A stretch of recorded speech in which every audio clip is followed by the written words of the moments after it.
मैं रचना गुंदेला। आज मेरी शादी हुई। मेरे पति अजीत दयाल बहुत अच्छे इंसान हैं। अच्छा पति, प्यारा सा घर, दोस्तों के साथ खुशियां बांटना, एक लड़की को और क्या चाहिए।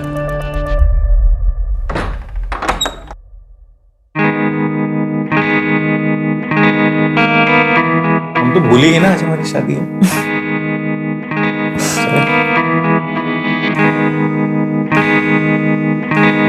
पता तुम्हारे आने से ना मेरी लाइफ सेट हो गई है। पूछो कैसे? एक तो मुझे बीवी मिल गई, एक मुझे बेस्ट कुक और एक फ्री की सी है। हेलो, तुम्हें ना सिर्फ बीवी मिली, कुकिंग मैं अपनी मर्जी से करूंगी, और रही बात सीए की तो उसके मैं पूरे चार्जेस लूंगी। ओ, पूरे चार्जेस? I love you.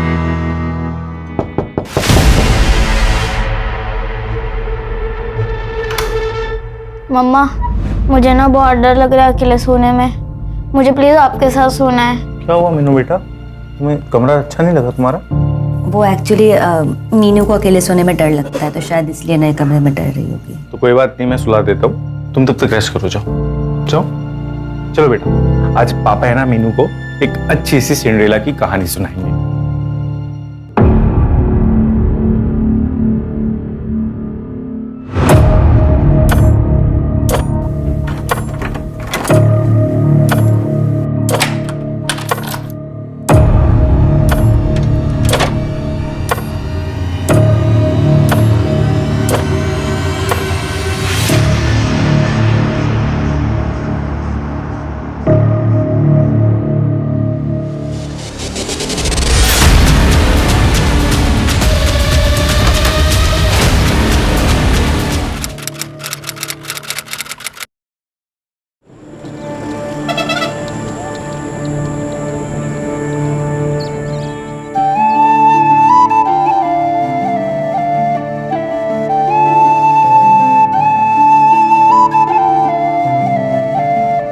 देखो जी, मने लगे है भूमि के लिए यो लड़का चोखा से दहेज भी कोनी मांग रही है।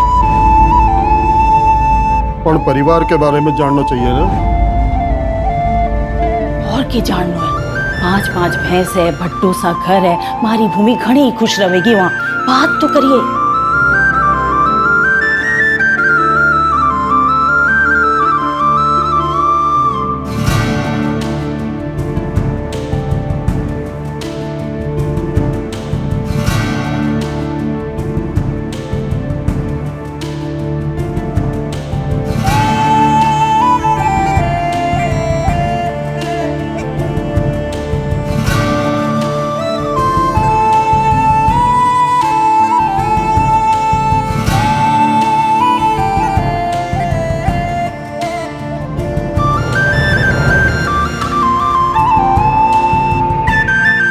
सबका ख्याल रखियो, खास करके दामाद जी को। हैं?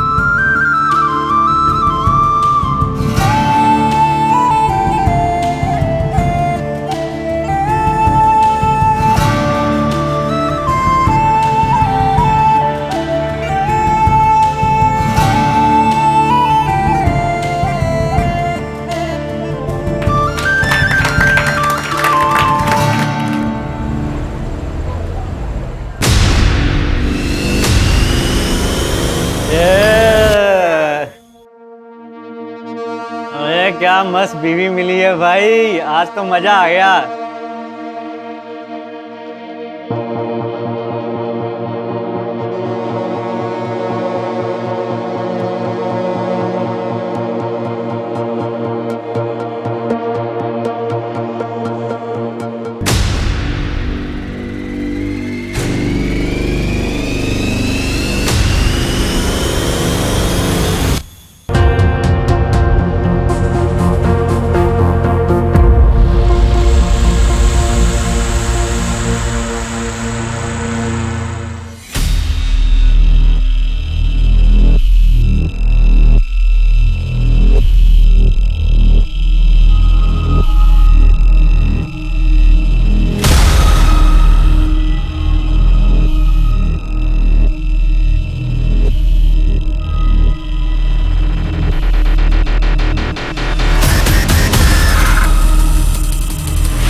कैसे? ना कोई स्टूल है ना कोई चेयर,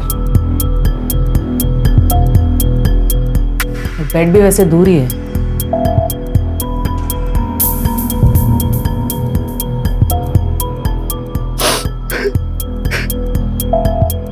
देखो अजित, हम तुम्हारी हालत समझ सकते हैं, लेकिन इन्वेस्टिगेशन के लिए कुछ सवाल पूछना जरूरी है। बोलिए मैम। सुसाइड की कोई वजह? मैम क्यों करेगी रचना सुसाइड? मेरी कल शादी हुई है, उससे इतनी खुश थी। मीनू है वो, रचना की बेटी।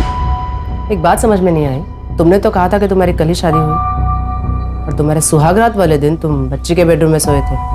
मैम उसको अकेले सोने से डर लगता है, तो मैं उसको सुलाने गया था। घर से कोई सामान गायब हुआ है?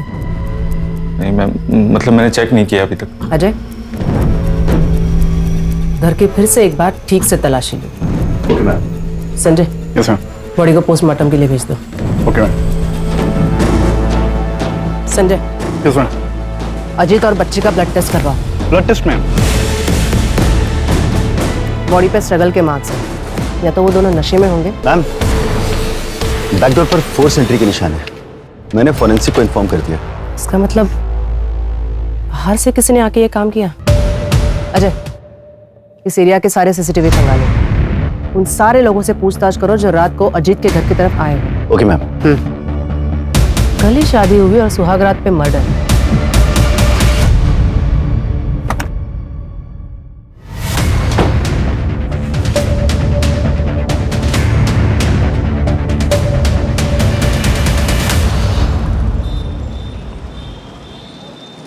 साहब, हमारी छोरी का कुछ पता चला? अभी नहीं धनीराम, और आप कब तक ऐसे थाने के चक्कर काटते रहोगे? जैसे ही हमें पता चलेगा हम आपको खबर कर देंगे। साहब 6 साल हो गए हमारी छोरी को गायब हुए, आप लोग ढूंढ नहीं पा रहे साहब। क्योंकि थारी छोरी खुद से भागी है। इतनी सी बात थारे समझ में ना आ रही से, इसलिए मैं तो कहूँ उसका इंतजार छोड़ दीजिए आप। हमारी छोरी मने छोड़ के कहीं नहीं भाग सकती, कहीं नहीं भाग सकती साहब। साहब, हमारी छोरी को ढूंढ लो साहब। मैडम, ये रचना सीए थी, अजीत के ऑफिस में ही काम करती थी तकरीबन 1.5 साल से। उसके बाद उन दोनों के बीच में अफेयर शुरू हो गया था। रचना करीब 3 साल पहले ही बीकानेर आई थी। उससे पहले वो कहाँ रहती थी, उसके परिवार में कौन कौन था और उसकी पहली शादी किससे हुई थी, इसके बारे में किसी को कुछ नहीं पता।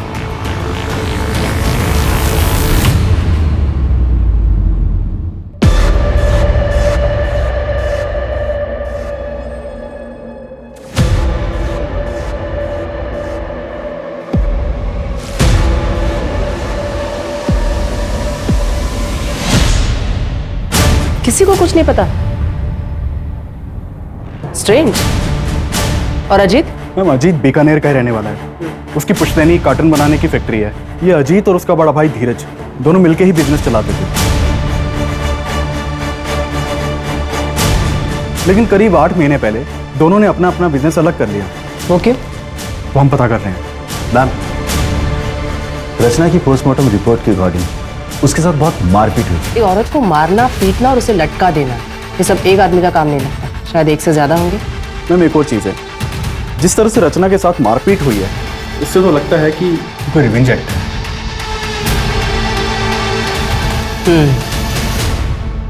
मेरे घर में चोरी भी हुई है। जो भी हमारे दोस्तों ने हमें गिफ्ट दिया था शादी पे, रचना की ज्वेलरी जो थी वो सब घर से गायब है। रचना के बारे में क्या बता सकते हैं? रचना का पूरा नाम रचना गोलेछा था मैम। मुझे उसके पास के बारे में ज़्यादा पता नहीं है, लेकिन हाँ, बातों बातों में रचना ने बहुत बार बताया था कि वो सिंगल चाइल्ड नहीं है।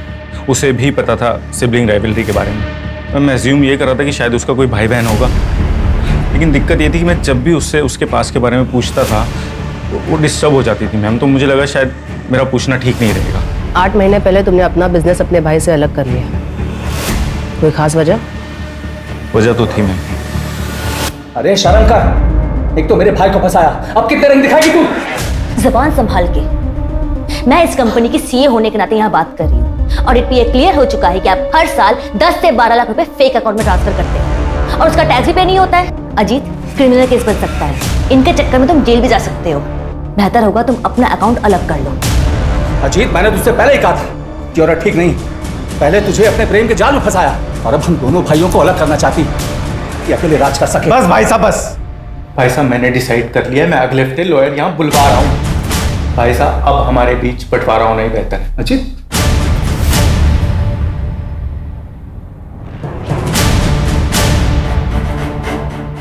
हाँ झगड़ा हुआ था और इसी वजह से हम दोनों भाइयों का बिजनेस भी अलग हो गया, लेकिन हमारे बीच प्यार कम नहीं हुआ। इसके बावजूद हम दोनों एक ही ऑफिस से काम किया करते थे। वो रचना जो चाहती थी उसमें सफल नहीं हो पाई। अगर इतना ही प्यार था दोनों भाइयों के बीच तो जब उसकी शादी हुई तो क्यों नहीं गए? कैसी शादी?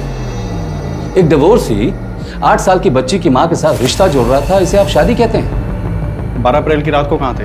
अच्छा, आप मुझ पर शक कर रहे हैं? वैसे मैं अपने किसी काम से उदयपुर गया था। अगर आपको डिटेल्स चाहिए तो मैं मैसेज कर दूंगा। मेरी एक मीटिंग का टाइम हो रहा है, मैं जाऊं?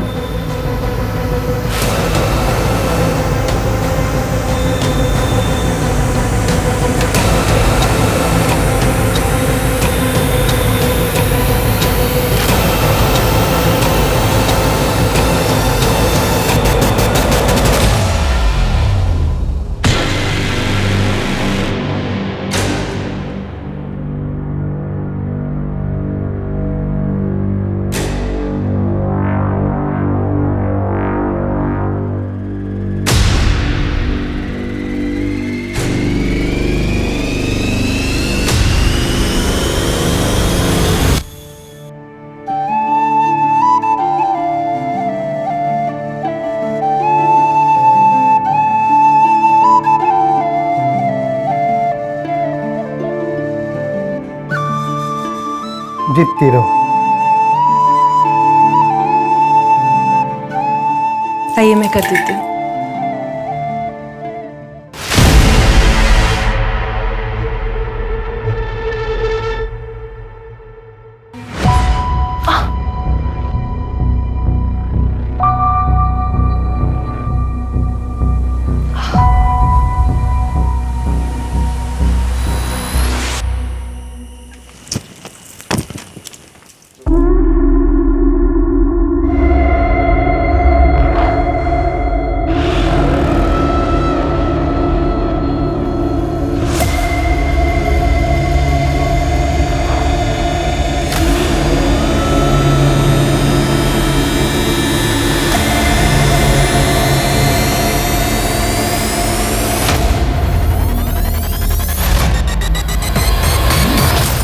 तो अटे क्या करे छोरी? ये किसका है मासा? मारा है और किसका होगा? पर ये तो नए जैसे लग रहे हैं। मासा आप ऐसे कपड़े? पर तू अटे कर क्या रही है? चल जाए अपने कमरे में।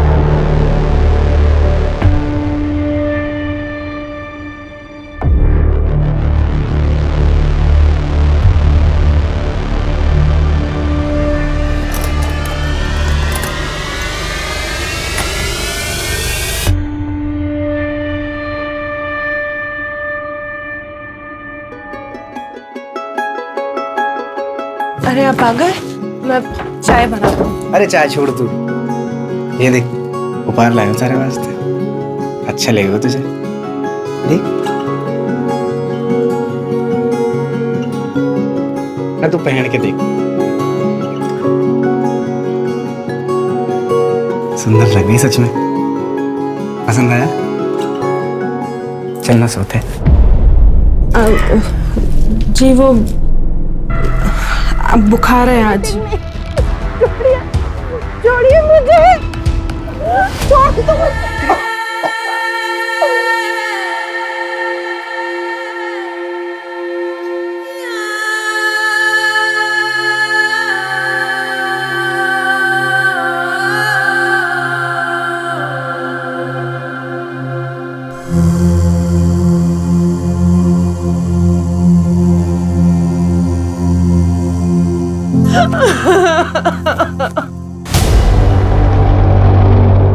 दामाद जी आज रुक जाइए ना।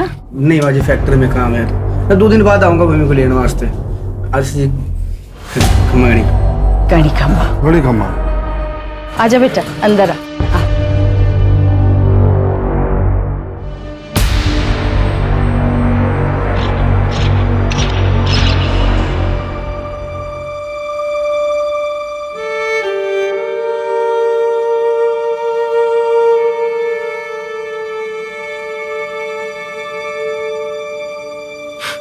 के होयो हैं? अरे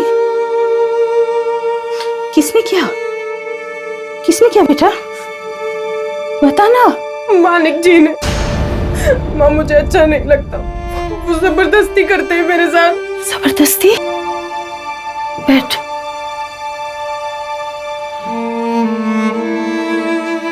माँ, मैं मना करती हूँ तो मारपीट करते हैं मेरे साथ। तुम मना क्यों करती है? शादी के बाद तो ये सब होता है। वो गुस्सा तो आएगा ही उनको। तेरी जिम्मेवारी है पति को खुश रखना।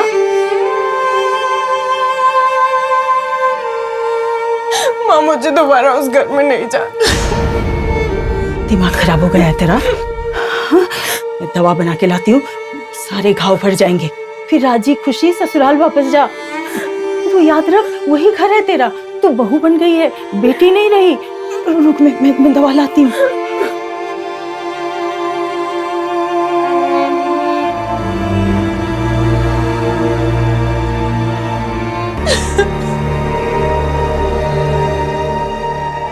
मैम, रचना की मेल आईडी पर PFOU नाम की मेल आईडी से रेगुलर मेल्स आते थे और रचना भी उससे रेगुलर बातें करती थी। उस मेल आईडी को ट्रैक करो। हो सकता है रचना के कोई पुरानी दोस्त हो जो हमें उसके पास के बारे में बता सके। Okay ma'am. चोरी के सामान के बारे में कोई अपडेट? अभी नहीं मैम, लेकिन हमने ज्वेलरी की फोटो सर्कुलेट करवा दी हैं। अगर गहने कहीं भी बिके तो हमें खबर मिल जाएगी। और आसपास के इलाके के चोरों से भी पूछताछ चल रही है। हो सकता है कि ये मर्डर चोरी के लिए किया गया हो सकता है।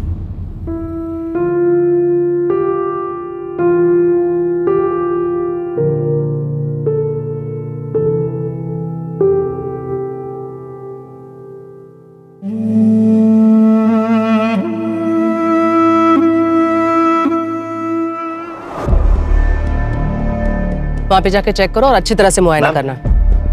ये अजीत और मीनू की ब्लड रिपोर्ट। उनके ब्लड में बेहोशी की दवाई मिलाई गई थी। क्या? इसका मतलब अजीत की आंख सच में नहीं खुली थी? जब मैं सुबह उठा तो मेरी आंख भी नहीं खुल रही थी। वो सच कह रहा है।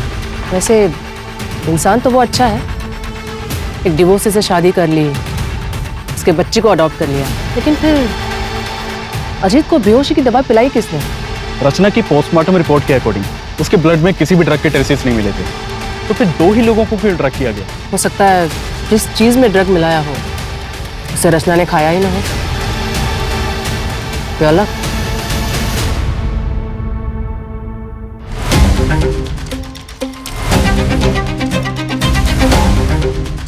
सर, हम में से कोई ऐसा क्यों करेगा और कैसे करेगा? खाना भी बाहर से डिलीवर हुआ था और डायरेक्टली रचना ने डिलीवरी बॉय से खाना लिया और हम लोगों को सर्व किया।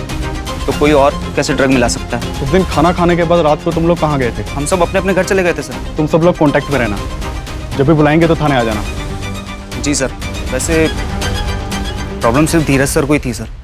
वो हमें पता है मैम। अजीत के चारों दोस्तों से बात की मैंने। हो सकता है कि उनमें से ही किसी ने ड्रग दिया हो, या मैम धीरज भी हो सकता है। धीरज ने बताया था कि वो उदयपुर गया था, लेकिन अभी तक उसकी एलिबाई नहीं मिली है। तो हो सकता है कि धीरज उदयपुर गया ही ना हो। लेकिन ड्रग दिया कैसे? हो सकता है किसी बाहर वाले का काम हो। रचना के पास में से भी कोई हो सकता है। हेलो, मैं बीकानेर थाने से ASI अजय यादव बोल रहा हूँ। मुझे मीनू गोलेचा के ट्रांसफर सर्टिफिकेट चाहिए।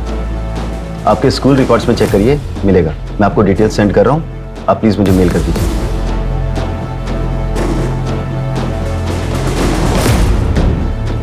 Hello, Vidya Bharati school. मैं बीकानेर थाने से ASI अजय यादव बोल रहा हूँ। आपके यहाँ एक स्टूडेंट थी मीनू सिन्हा नाम से, लगभग 3 साल पहले, 1st स्टैंडर्ड में होगी। मुझे उसकी एडमिशन फाइल से उसका बर्थ सर्टिफिकेट लगेगा। प्लीज मुझे भेज दीजिए। It's a murder case.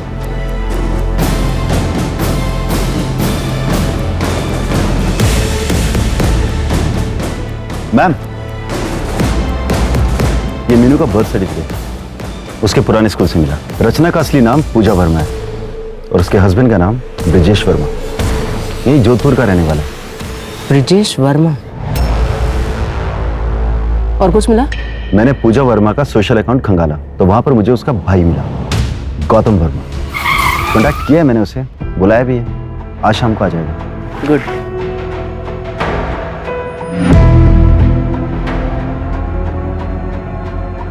पूजा ने क्या कुछ नहीं किया ब्रिजेश के लिए।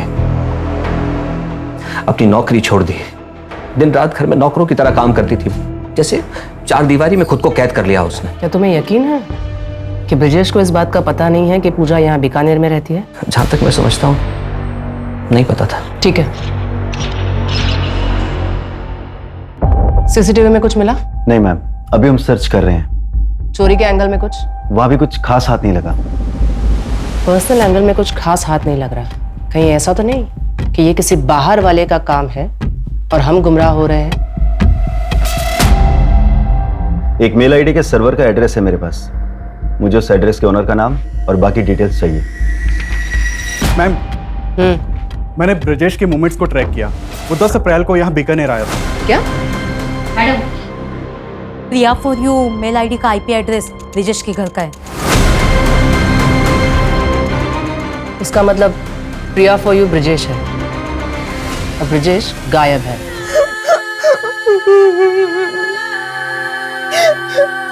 यार भूमि बंद करना यार, रोना, नींद खराब हो रही है, बंद कर। ऐसे कैसे ले जाओगे आप मीनू को? लीगली अडॉप्ट किया मैंने उसको, फादर हूं मैं उसका।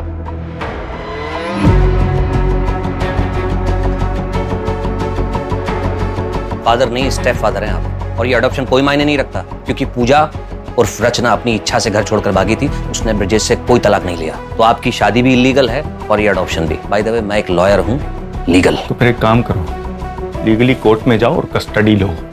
तब तक मीनू मेरे पास ही रहेगी, ठीक है? चलो निकलो यहाँ से। या तो आप समझ नहीं रहे हैं या समझने की कोशिश नहीं कर रहे। पूजा रचना ने अपनी सारी एंसेस्ट्रल प्रॉपर्टी मीनू के नाम कर दी है और मीनू की एब्सेंस में उसकी प्रॉपर्टी का केयर टेकर ब्रजेश होगा। मैं इसका ब्लड रिलेटिव हूँ। अगर ये मेरे पास रहेगी तो ब्रजेश इसका कुछ भी नहीं बिगाड़ सकता। समझ गए आप? समझ गया। और सारी प्रॉपर्टी आ जाएगी तेरे पास। देखो, समझा मुझको। निकल यहाँ से। देखो अजीत, निकल। बोला ना निकल। हेलो धनीराम, 6 साल पहले तेरी बेटी के साथ क्या हुआ था? अगर जानना है तो बिहू गांव आ जाए। थारी छोरी खुद से भागी है। हमारी छोरी मने छोड़ के कहीं नहीं भाग सकती।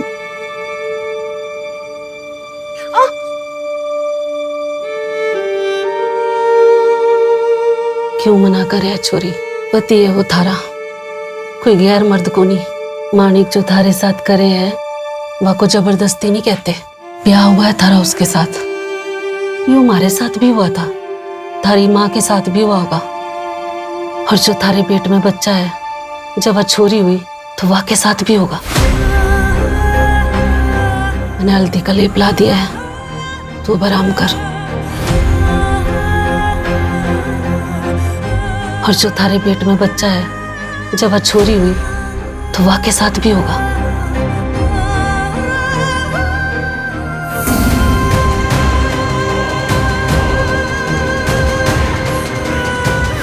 पति अगर जबरदस्ती करता है तो ये रेप कहलाता है। गवर्नमेंट ऑफ इंडिया ने इसे अभी तक क्रिमिनलाइज नहीं किया है, पर हम हैं आपके मदद के लिए।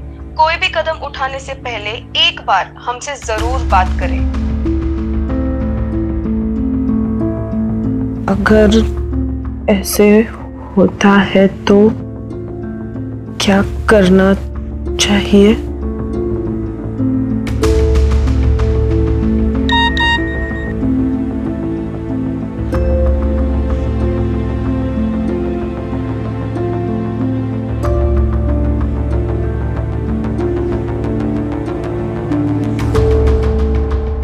मैम, अजीत के इलाके का सीसीटीवी खंगाल रहा था, तो वहां ये क्राइम वाली रात अजीत के घर के पास बैठा था।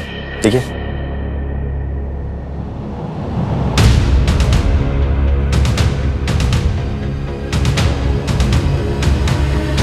ये उस दिन अजीत के घर के बाहर भी था ना? जी मैम।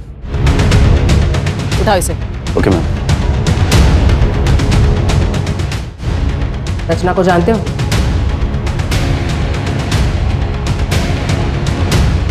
ये रचना है। कि मैम सबको तो मैं जानता हूँ।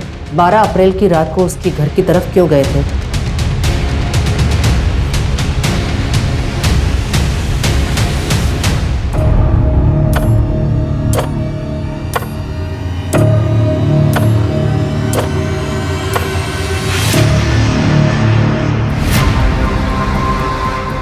रिकॉर्ड ये बता रहा है ना, वो तो सीसीटीवी में कैप्चर ही नहीं होता है। उस आदमी को पहचान सकते हो क्या?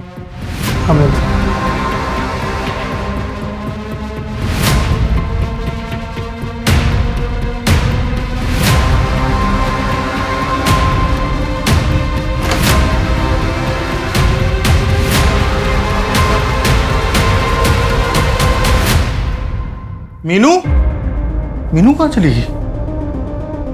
मीनू,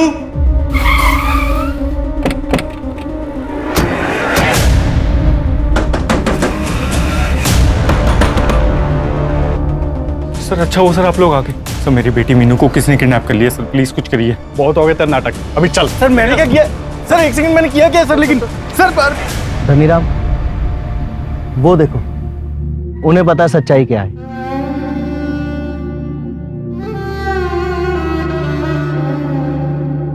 बता, हमारी छोरी कटे है। कौन थारी छोरी? अरे पायल, पायल कटे है।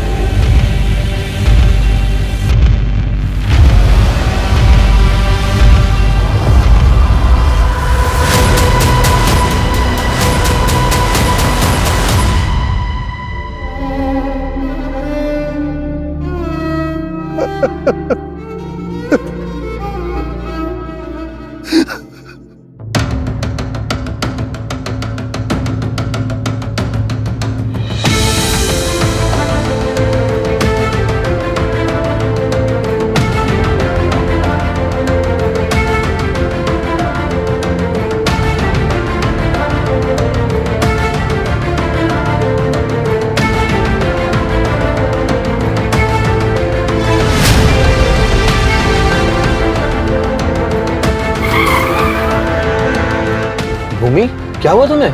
गाड़ी में बैठो।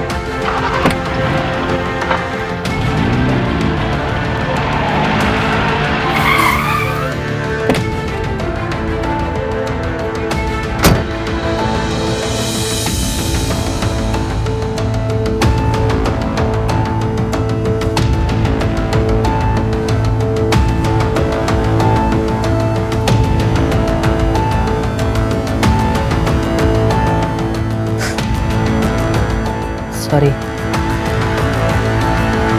अनफॉर्चुनेटली मैरिटल रेप यानी पति के द्वारा की गई जबरदस्ती को रेप नहीं कहा जाता और हमारे देश में इसके खिलाफ कोई कानून भी नहीं है। हाँ, लेकिन ये फोटोज और तुम्हारे हाथ की मेडिकल रिपोर्ट, इसके बेसिस पे हम डोमेस्टिक वायलेंस का केस रजिस्टर कर सकते हैं। क्या हुआ? कुछ और कहना चाहती हो? वो शायद शादी वाली रात। क्या?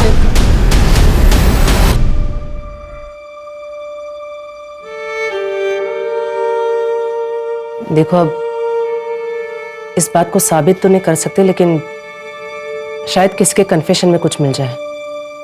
मैं अपनी तरफ से पूरी कोशिश करूंगी। फिलहाल तुम प्लीज हॉस्पिटल चली जाओ। माधुरी,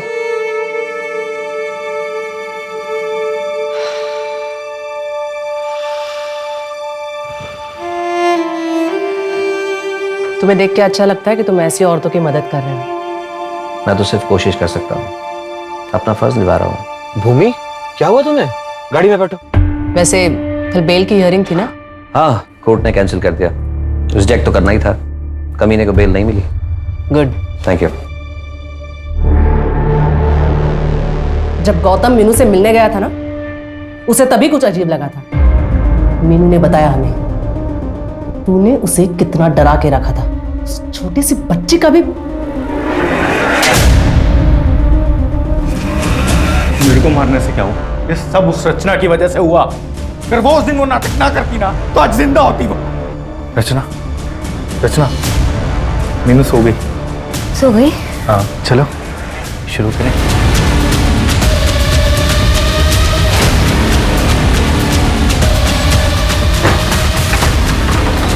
सो रही है, मैंने उसे खाने में नींद की गोली दी थी। तो जल्दी आ। जब भी पुलिस तुझसे पूछताछ करे ना, तो धीरज भाई की तरफ ध्यान मोड़ देना। Okay sir. जाते जाते पीछे वाले दरवाजे का लॉक तोड़ दे। अच्छा ठीक है सर। चलो जल्दी।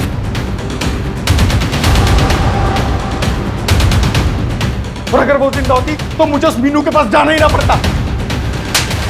शर्म नहीं आती? एक बार फिर से सोच ले भूमि, पति पत्नी की कमरे की बातें कोर्ट के सामने लाना जो की बात ना है, बदनाम हो जाएगी, घर टूटेगा सो अलग। पापा ने सबरी सुननी पड़ी।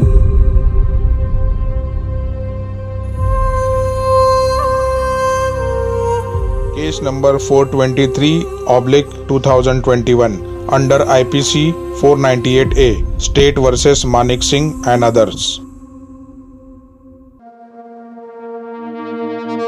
कोर्ट की कार्रवाई शुरू की जाए। जज साहब, अब ये अगर इतना बन ठन के रहेगी तो इसका क्या मतलब हो? इसका तो यही मतलब हो ना कि मैं इसके पास जाऊं। जब इसके पास जाता था तो ये नाटक करती थी। जज साहब, मैं बुरा आदमी को ना, जो कुछ भी करता हूँ अपनी पत्नी के साथ करता हूँ, किसी पराई औरत की तरफ देखता तक नहीं। भूमि, तुम अदालत को बताओ कि तुम ऐसे कपड़े क्यों पहनती थी? वो माँ ने समझाया था। अब ब्याह हो गया है तेरा, और थोड़ा बन ठन के रहा कर, सबको खुश रखना। चलो ठीक है भूमि, अब बताओ कि एग्जैक्टली तुम्हारे साथ क्या क्या हुआ था। बंद कमरे में मेरे क्लाइंट मानिक, जो तुम्हारे पति भी है, क्या वो कमरे में आते ही साथ तुम्हारे कपड़े उतार देते थे या सीधा तुम्हें मारपीट किया करते थे? ऐसा क्या करते थे तुम्हारे साथ जिसे तुम रेप बता रही हो? जवाब दो भूमि, बोलो भूमि, जवाब दो। Your honour, no offence has been committed here. यहाँ कोई जुल्म हुआ ही नहीं है। अगर कोई जुल्म हुआ है तो ये बताओ कि वो तुम्हें कहाँ हाथ लगाता था? आई ऑब्जेक्ट योर ऑनर, मेरे क्लाइंट को हरास किया जा रहा है। और पब्लिकली मेरे क्लाइंट की इज्जत उतारी जा रही है, उसका क्या? और बंद कमरे में मेरे क्लाइंट के साथ जो हुआ उसे रेप कहते हैं मैडम। और आपको इस आदमी की इज्जत की पड़ी हुई है। योर ऑनर, मेरे क्लाइंट के साथ क्या क्या अत्याचार नहीं हुए? अगर रेप हुआ है तो बताइए ना, किस तरीके से हुआ, कैसे हुआ आपका रेप? कपड़े उतारे गए या नहीं? ये सब कुछ तुम पैसे के लिए कर रही हो ना?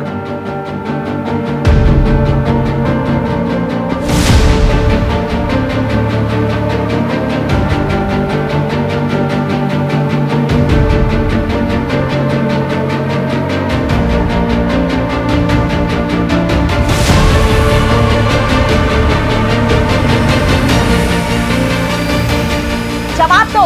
कुछ नहीं हुआ था मेरे साथ, कुछ नहीं किया मानिक जी ने मेरे साथ, कुछ नहीं किया था। भूमि, ये तुम क्या कह रही हो?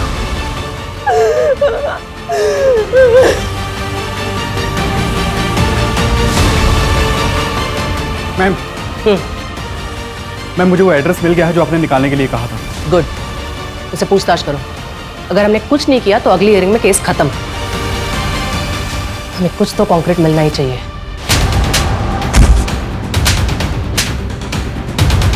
बता, सुहागरात को भूमि का रेप किसने किया था? मैडम, हमारी सुहागरात थी तो कमरे में मैं ही गया था, पर हमारे जाने से पहले बापू ने बेहोशी की दवा दी थी उसे। ताकि तेरी जानवरों जैसी हरकतों का भूमि को पता ना चले, लेकिन वो तो तू उसके बाद भी कर रहा था। मुझे ये शादी नहीं करनी, मुझे इंजीनियर बनना है। ज्यादा पढ़ लिख जाओगी ना तो ब्याह नहीं होगा थारा। एक छोरे का रिश्ता आया है चौखा से, और दहेज भी नहीं मांग रहे वो लोग। हाँ बाजी। लेकिन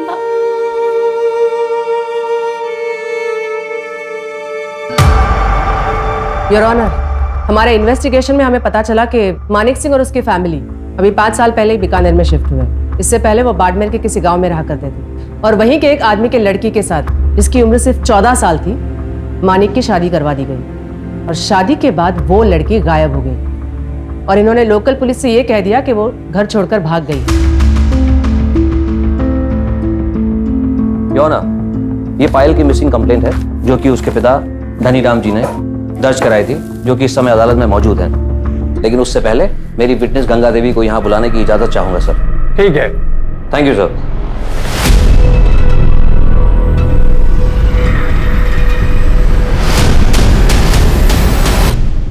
भाई, हमारे बच्चे को बचाओ, 3 गुना पैसा दूंगा।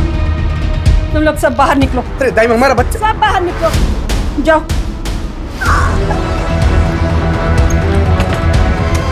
बच्चा भी मरा हो पैदा हो।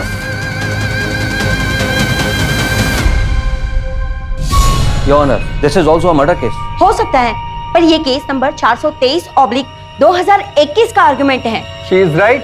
आपको इसी केस के लिए आर्ग्यू करना चाहिए। Okay sir.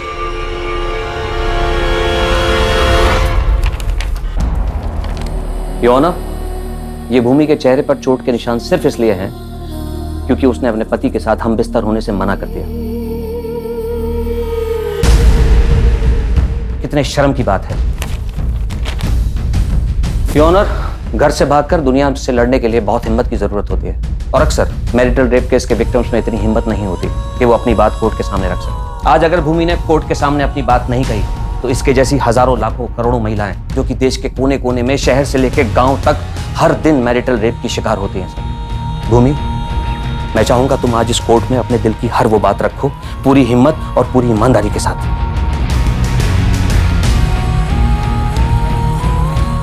उठो।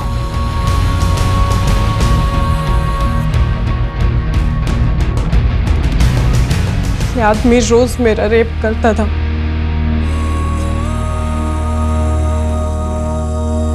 मना करने पे मारपीट करता था। मैडम, आप पूछ रही थी ना कि पहले मारता था या कपड़े उतारता था। मैं बताती हूँ, पहले मारता था, फिर कपड़े उतारता था, फिर रेप करता था।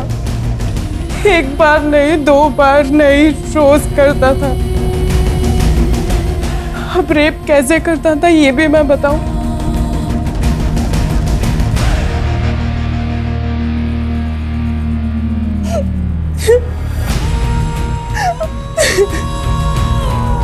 योर ऑनर, मैं अदालत से गुजारिश करूंगा कि आज का फैसला केवल भूमि के पक्ष में नहीं बल्कि उन हजारों लाखों करोड़ों औरतों के पक्ष में होना चाहिए। That's all your honour. हमारे समाज का ये काला सच है जहाँ औरतों के साथ अलग अलग तरीके से बर्बरता होती है, कभी घर के बाहर का। हमारे देश में मैरिटल रेप के लिए अभी कोई कानून नहीं बना, इसलिए ये अदालत मानिक सिंह, जगत सिंह, चेतन सिंह और गायत्री सिंह को भूमि पर अत्याचार करने के जुर्म में और डोमेस्टिक वायलेंस के लिए दोषी मानती है और इन्हें 3-3 साल की सजा देती है। इसलिए ये कोर्ट पुलिस डिपार्टमेंट को ऑर्डर देती है कि पायल कुमारी मर्डर केस को रीओपन करे और उसकी चार्जशीट 30 दिनों के अंदर फाइल करे। The court is urgent for the day.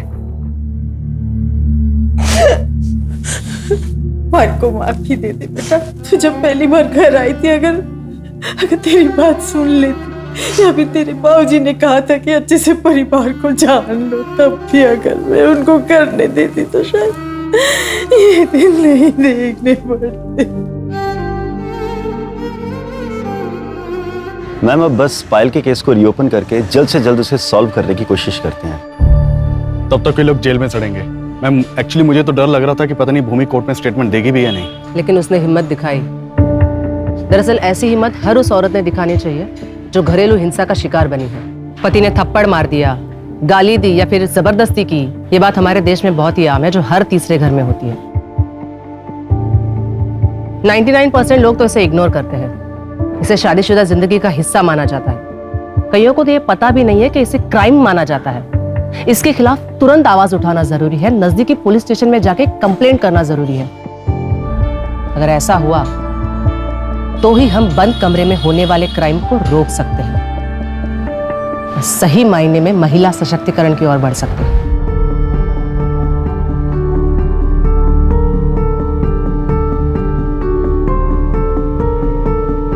Crime patrols के और भी दिलचस्प कहानी देखने के लिए हमारे चैनल को सब्सक्राइब करें और बेल आइकॉन दबाना न भूलें।